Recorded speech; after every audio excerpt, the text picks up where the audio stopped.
Take a look at your wages. Now track the cost of all your expenses. Something doesn't add up. And it's not just you. Unless you're part of the 1%, you will not see the benefits they do. They seem to have every loophole in the world available to them, always benefiting, up and down times, always gaining more momentum. But it never seems to be the case for everyone else. So what's really going on?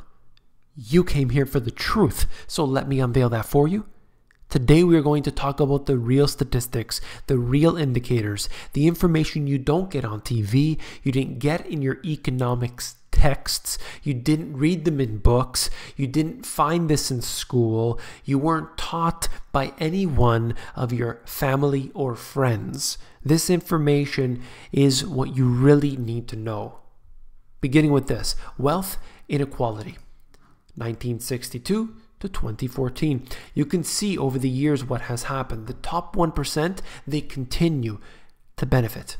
Every year, down times, up times, they're always gaining more momentum. But at the bottom 90%, we're always doing worse. In the bottom 90%, that's where I am. That's where you are. People think that they own Amazon and Apple stock, and they are part of the top 1%. Maybe not now, but soon enough. No, you are not part of the 1%. You will never be part of the 1%. This is an elite group of individuals who ensure that the 1% stays the 1% and they push everyone down. They push down. These are the bankers. These are the politicians and the individuals on the inside. Then you have the higher orders. The top 0.1%, the top 0.001%, and each group is compartmentalized. Okay? But the top 1% of people, these individuals have it all under control. They are making sure that the systems that are put in place in our government, the laws, the regulations, the banking system, the financial, monetary, they are all working in conjunction with each other at their own compartmentalized level to ensure that you remain part of the bottom 90%.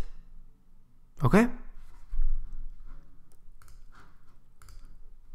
Wage growth of workers, the bottom 80%, and supervisors, the top 20%. So we're only going to get a small picture here because we're looking at the top 20%, whereas if we look for the top 10% or even higher, then it would show you even greater disparities.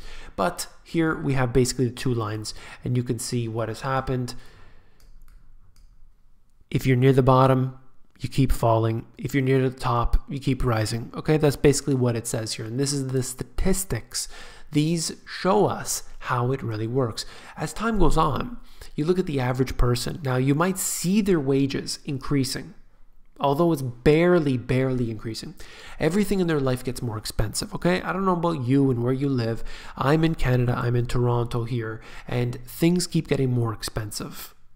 And it's not just one or two things, but food is getting more expensive, energy is getting more expensive, and just basically everything that I buy is more expensive. And it's not like buying toys and buying, gizmos and gadgets. I'm talking about things I need, my food, my electricity.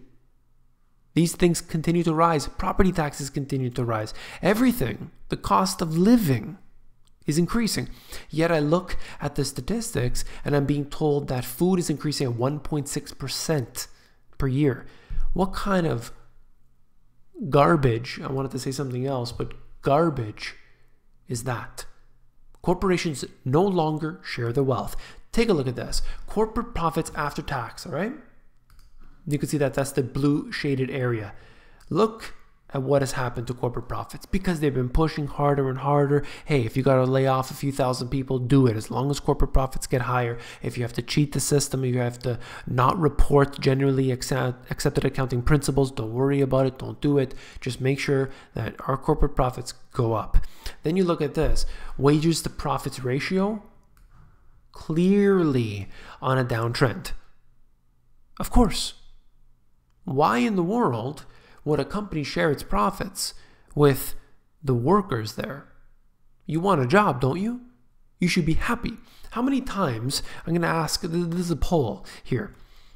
How many times have you been in your corporate workplace and they tell you, due to the circumstances, we're unable to provide you with a sufficient raise or any raise at all this year.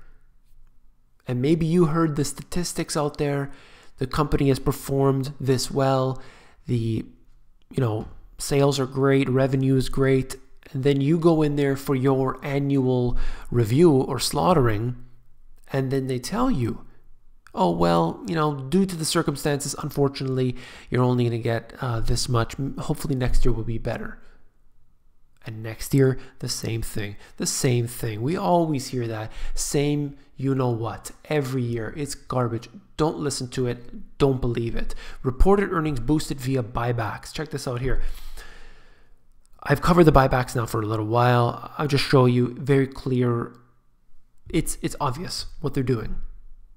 If you want to boost your earnings, if you want to boost your stock prices, you can do so with buybacks. And this is what they do. It's not something new. Okay, they've been doing this for a long time, but they do it strategically. They're very good with it. Buybacks and dividends paid versus the S&P's value. Okay, that's something else. On the right-hand side, you can see that the buybacks, which have taken place here, versus the S&P value on January 1st. It's clear, again, what they're doing. They are constantly engaging in more and more buybacks when really you would think it would be nice if they would pay that back to their shareholders. Give them a little profit. Give them a cut of what's been happening. Why not? They've been holding onto that stock. They should be profiting. If they're holding, they're not profiting. Nobody's made a profit as long as you're holding a stock unless it's giving you dividends. So why not give them some dividends? Give back to the people who have been helping you out, but they don't give a damn. Now, all I wanted to show you is the GAAP earnings. Look at this. By the way, for those who don't know, generally accepted accounting principles. So all corporations out there, they have to go by that, but the government does not, for some reason. This right here shows us that in the year 2013, we have actually not surpassed the level. Using GAAP, we have not surpassed the earnings that were achieved in 2013. And that's interesting because of all the money that's been printed. Still, yes, it's come up, but it has not risen past where we were before. Wage inflation versus compensation and tension. So this is the whole, we are going to increase everyone's wages, but we're going to hold off a little while. You can see the difference there, right? All they need to do is send out a message to everyone that they're going to increase, it's going to be a great thing, and then of course never do. Switching gears here, I got 3 things to show you. China CPI year over year, the inflation has ticked up dramatically. And if you look at it, let's say from this low point here, especially in early 2017, so basically over the last year, it has been rather dramatic. I mean, under 1% to about 3% today, going back into levels not seen since 2013. So we're going to see what's going on with this. I'm going to keep a close eye. China food prices year over year, again increasing. Oh, don't worry about that. They'll tell you not to worry about it. It's not present. If you look at their actual CPI for the food prices, I'm sure it's significantly lower. So as long as you use the government numbers, there's nothing to worry about. Now, switching gears once again, buying bonds. ECB is slowly moving to the end of its QE program. They keep talking about this, but I have something to say. It's that who the hell is going to buy them if the ECB isn't? The ECB has been buying all of these corporate bonds using their CSPP program. This has been a scheme that they've been using now for quite a while to boost up stock prices, to make sure that this doesn't fall through the floor. But it's been literally the case that nobody's going to buy them if the ECB isn't. We know we've seen that. That's been a fact. However, today we're being told that somehow this is going to be different. This is going to change. I literally have no idea what they're going to do. If they pull out, the deflation's going to set in and they'll have to kick it back up. Maybe they'll let it drop. Maybe they'll let a few banks fall. Maybe that's the point. Maybe they want a consolidation of assets. They want a consolidation of power. Maybe they want to be able to take over certain industries, nationalize certain banks. Maybe that's what they want. So this would be a good opportunity for them to do so. They simply pull back on the stimulus, wait for a few banks to fail, take them over, and consolidate power further. Maybe have the IMF step in. We'll have the EU making some new laws. This is a great way to do things. So we'll see what happens. That's all for this video. If you found it informative, please give me a thumbs up. This is one that really hits home with the articles I covered at the beginning of the charts, simply because the average person doesn't really realize what's happening because it happens so slowly. They're being told things on the propaganda television channels, and you hear all this news about, this person's going to do this for you and that for you, but don't believe any of it. You need to handle your own business. You need to deal with everything yourself.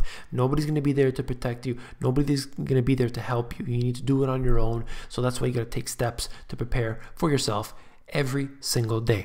If you found this video informative, please give me a thumbs up. Last but not least, if you found the video informative, I know you will find my books, The Money GPS, and my newer release, Global Economic Collapse, even more informative. You can flip through these books at Amazon. Links are in the description below. Take care.